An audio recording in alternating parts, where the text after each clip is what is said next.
Señor les bendiga, amados hermanos. Es un gusto volver a encontrarnos para estudiar la palabra de Dios. Palabra de vida, palabras de luz, palabras que edifican nuestra fe para fortaleza de nuestras vidas.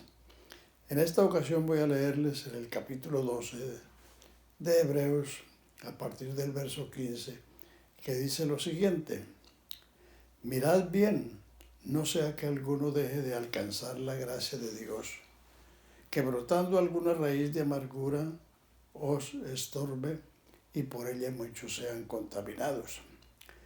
No sea que haya algún fornicario o profano como Esaú, que por una sola comida vendió su primogenitura. Porque ya sabéis que aún después, deseando heredar la bendición, fue desechado y no hubo oportunidad para el arrepentimiento, aunque lo procuró con lágrimas.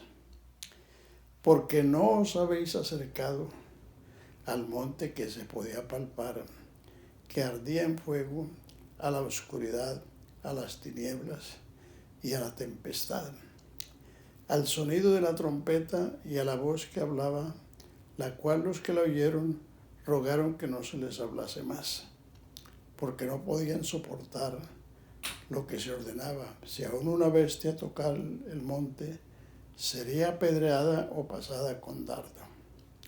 Y tan terrible era lo que se veía, que Moisés dijo: estoy espantado y temblando. En el video anterior vimos la palabra santidad en varias partes del libro de los Hebreos, y el verso 14, que bien conocido de los hermanos: seguir la paz con todos y la santidad, sin la cual nadie verá al Señor. Entonces viene esta amonestación. Como hemos aprendido en esta carta, después de una enseñanza siempre hay una amonestación o una exhortación. Mirad que ninguno deje de alcanzar la gracia de Dios, y que brotando alguna raíz de amargura os estorbe, y que por ello muchos sean contaminados.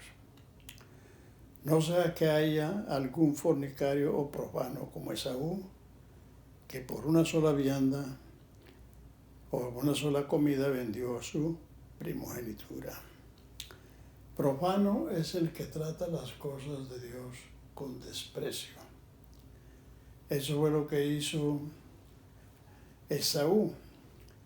La primogenitura consistía en que el hijo mayor heredaba de su padre las tres funciones que tenía: ser sacerdote, ser profeta y ser juez. Además de esa herencia espiritual, heredaba también el doble de la herencia material. Y eso fue lo que menospreció Esaú. Dijo: me voy a morir, ¿para qué me sirve la primogenitura? Y eso consistió en un desprecio.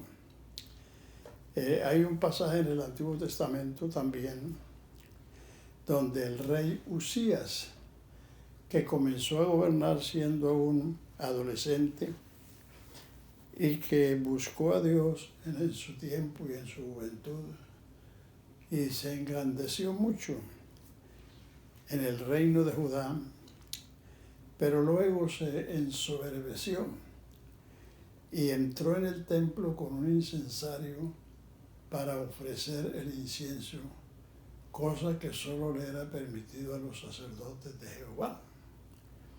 Y no obstante, que los sacerdotes fueron tras él diciéndole: no a ti, oh rey, el ofrecer incienso a Jehová nuestro Dios, sino a los sacerdotes que él ha escogido. Él persistió en hacerlo, y la lepra le salió en la frente, y salió apresuradamente del templo, y fue leproso todos los días de su vida. Habitó en una casa separada, y su hijo reinó en su lugar. Y en el libro de Isaías se nos dice: en el año que murió el rey Usías, vi yo al Señor alto y sublime, y sus faldas llenaban el templo. O sea que por ese acto de profanación, la revelación se suspendió y solo vino a este joven Isaías que estaba en el templo cuando el rey Usías murió, o sea, cuando el profano murió. Se necesitó que él muriera para que nueva revelación viniera a su pueblo. Eso nos indica la gravedad de tratar las cosas sagradas con desprecio. Lo que Dios nos ha dado es grandioso.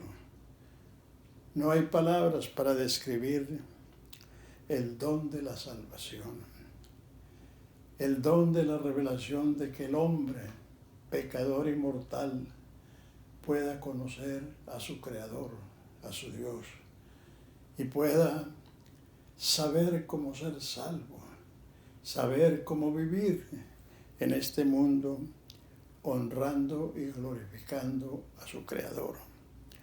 De manera que por eso la exhortación que hace el escritor de los Hebreos a esta comunidad, precisamente que conocían esas historias, conocían la historia de Saúl y conocían la historia de Usías, rey de Judá, que fueron profanos.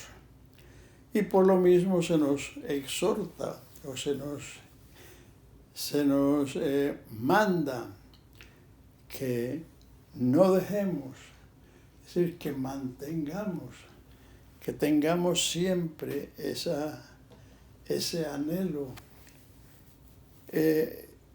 esa hambre, ese deseo, esa sed de que la gracia de Dios nos acompañe siempre. La gracia de Dios es el favor inmerecido de Dios. Tener la gracia de Dios quiere decir tener a Dios de nuestra parte. Así que de ahí la amonestación, que mirad que ninguno deje de alcanzar la gracia de Dios. Porque sin la gracia de Dios van a brotar entonces las raíces de amargura y el pensamiento del pecado, y eso va a contaminar la vida de cualquier creyente en cualquier parte y en cualquier lugar.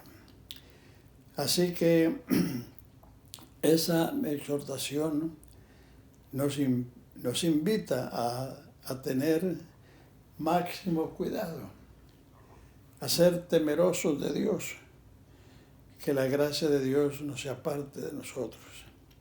Y el verso 18 nos dice: porque no os habéis acercado al monte que se podía palpar. La antigua versión dice: porque no habéis llegado. Llegar es una cosa y acercarse es otra cosa. O sea que la antigua versión la dice más vehementemente: porque no habéis llegado al monte que se podía palpar y que ardía en fuego, a la oscuridad y a las tinieblas y a la tempestad, al sonido de la trompeta y a la voz que hablaba, la cual los que la oyeron rogasen que no se les hablase más, porque no podían soportar lo que se ordenaba. Si en una bestia tocara el monte, sería apedreada o pasada con dardo. Y tan terrible era lo que se veía que Moisés dijo: estoy espantado y temblando. Como sabemos, esta carta no está hablando a Israel, sino a los cristianos israelitas, a los que, como dijimos desde el principio, fueron bautizados en el día de Pentecostés, a los 5,000 que se añadieron posteriormente, a la multitud de los discípulos que hablan los primeros 6 capítulos del libro de los Hechos. Entonces nosotros los cristianos no nos hemos acercado y menos llegado a aquel monte a la que sí llegó Israel, el monte de Sinaí, que como ya se ha dicho, los que oyeron la voz que Dios habló con voz de trueno desde ese monte, que temblaba, que ardía, dijeron, no hable Dios con nosotros porque no muramos. Le dijeron a Moisés, habla tú con él y nosotros te oiremos a ti. Entonces nosotros no hemos ni acercado ni llegado a aquel monte, porque eso fue el pacto de la ley con Israel, que eso fue allí en el monte Sinaí. Y el verso 22 nos dice a dónde sí nosotros los cristianos nos hemos llegado, sean hebreos o sean gentiles, sino que os habéis acercado. Repito que la antigua versión dice habéis llegado. Y esto suena más evidente o más diciente, porque realmente los cristianos nos hemos llegado a este otro monte que se dice aquí, sino que hoy habéis llegado al monte de Sión, a la ciudad del Dios vivo, a Jerusalén la celestial, a la compañía de muchos millares de ángeles, a la congregación de los primogénitos que están escritos en los cielos, a Dios el juez de todos, a los espíritus de los justos hechos perfectos, a Jesús el mediador del nuevo pacto y a la sangre rociada que habla mejor que la de Abel. A esta esperanza gloriosa y bendita nos hemos llegado nosotros los cristianos. Precisamente algunas personas preguntan, bueno, cuando uno se muere, ¿a dónde va? Algunos cristianos en los funerales dicen, bueno, ya este hermano o esta hermana que durmió en el Señor ya está caminando en las calles de oro en el cielo. Pero eso no es cierto. Cuando una persona muere, su espíritu, que es el que va a Dios, se ha llegado a esta compañía, a la ciudad del Dios vivo, a Jerusalén la celestial, a la compañía de millares de ángeles, a la congregación de los primogénitos que están escritos en los cielos, a Dios el juez de todos y a los espíritus de los justos hechos perfectos. O sea, cuando un hermano o una hermana duerme en el Señor, pasa a ser parte de esta compañía celestial, pero no corporalmente, sino en espíritu, porque el espíritu es el que vuelve a Dios. El salmista dijo, en tus manos encomiendo mi espíritu. Eclesiastés 12:7 dice, el polvo va al polvo como era, y el espíritu vuelve a Dios que lo dio. El Señor Jesús en la cruz dijo, Padre, en tus manos encomiendo mi espíritu. Esteban dijo, Señor Jesús, recibe mi espíritu. Lo que se va al cielo es el espíritu.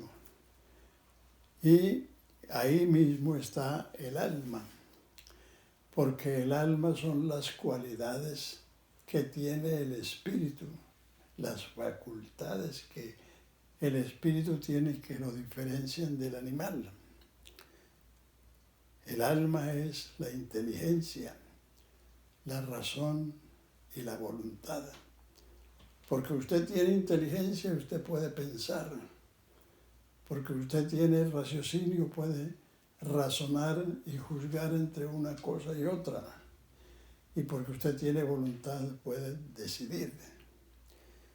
El alma son esas cualidades o facultades que tiene el espíritu del hombre, y cuando el espíritu vuelve a Dios, vuelve con su alma, o sea, con sus facultades, con sus cualidades. Y vamos a estar allí esperando la resurrección. Entonces, cuando venga la resurrección, es cuando se recibe la recompensa. Recuerden que en el capítulo 11, donde está hablando de los héroes de la fe, como se les llama comúnmente, dice en el verso 13, enumerando a Abel, a Enoc, a Noé, a Abraham y a Sara, todos estos conforme a la fe murieron sin haber recibido lo prometido, sino mirándolo de lejos, creyéndolo y saludándolo y confesando que eran peregrinos sobre la tierra y que anhelaban una patria cuyo arquitecto y constructor es Dios, por lo cual Dios no se avergüenza de llamarlos hermanos. Y los últimos 2 versículos de Hebreos 11 dice: todos estos, aunque alcanzaron buen testimonio mediante la fe, no recibieron lo prometido, proveyendo Dios alguna cosa mejor para nosotros, para que no fuesen ellos perfeccionados aparte de nosotros. El día de la recompensa es uno. La Escritura lo llama el día de Cristo. Ese es el día en que los muertos en Cristo resucitarán primero y seremos transformados para ir a recibir al Señor. Entonces, hasta ese día estaremos solamente, los espíritus de los justos estarán en los cielos,